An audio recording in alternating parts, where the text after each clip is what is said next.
Assalamualaikum warahmatullahi wabarakatuh. Nama saya Dini Puspasari, NIM 44122012, Prodi D4 Teknologi Laboratorium Medik.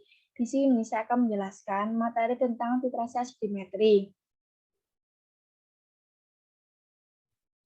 Apa itu titrasi asidimetri? Titrasi asidimetri adalah pengukuran atau penentuan konsentrasi larutan asam dalam suatu campuran.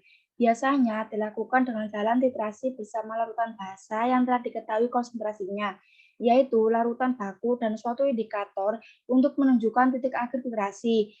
Titrasi asidimetri ada dua macam. Yang pertama,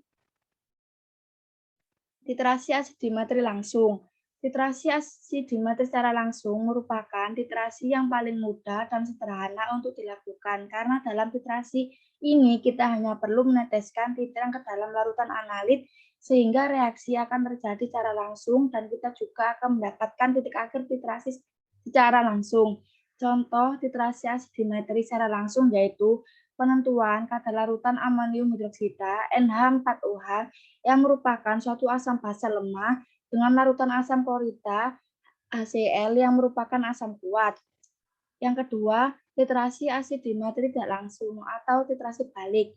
Jika ada titrasi langsung, maka ada pula titrasi secara tidak langsung. Dalam jenis titrasi ini, kita tidak secara langsung menitrasi larutan analit atau tidak secara langsung meneteskan titran ke dalam larutan analit.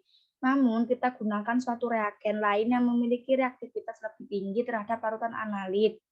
Contoh titrasi asidimetri tidak langsung yaitu pada penentuan kadar aspirin atau asam asetil salisilat. Metode dilakukan dengan titrasi balik karena aspirin tidak dapat diuji secara langsung dikarenakan reaksi yang lambat sehingga akan mengganggu penentuan titik akhir titrasi. Tujuan dari titrasi asidimetri adalah untuk mengetahui dan mempelajari bagaimana membuat larutan standar, menstandarisasikan larutan tersebut dengan cara titrasi serta menetapkan konsentrasi larutan standar tersebut. Prinsip titrasi asidimetri adalah titrasi terhadap basa bebas atau larutan garam yang berasal dari asam lemah. Titrasi asidimetri, titran HCl standar primer natrium tetraborat atau Na2B40710H2O, indikator metil merah, TAT atau titik akhir titrasi kuning menjadi jingga. Standarisasi HCl, prosedur 1. Pipet larutan HCl pekat sebanyak 0,76 mili masukkan ke dalam lampu ukur 100 mili yang sebagian telah diisi dengan aquades. 2. Tambahkan aquades sampai tanda batas. 3. Gojoklah larutan sampai benar-benar tercampur atau homogen. Yang keempat, pindahkan larutan ke dalam botol kosong yang sudah dibilas terlebih dahulu dengan sedikit larutan HCl 0,1 N.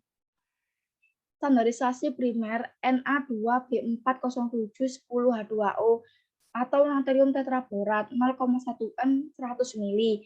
Prosedur 1. Ditimbang dengan teliti 1,91 gram natrium tetraborat, kemudian dilarutkan dengan aquades dalam gelas beker. 2. Pindahkan ke dalam lampu ukur 100 mili. Tambahkan aquades sampai tanda batas.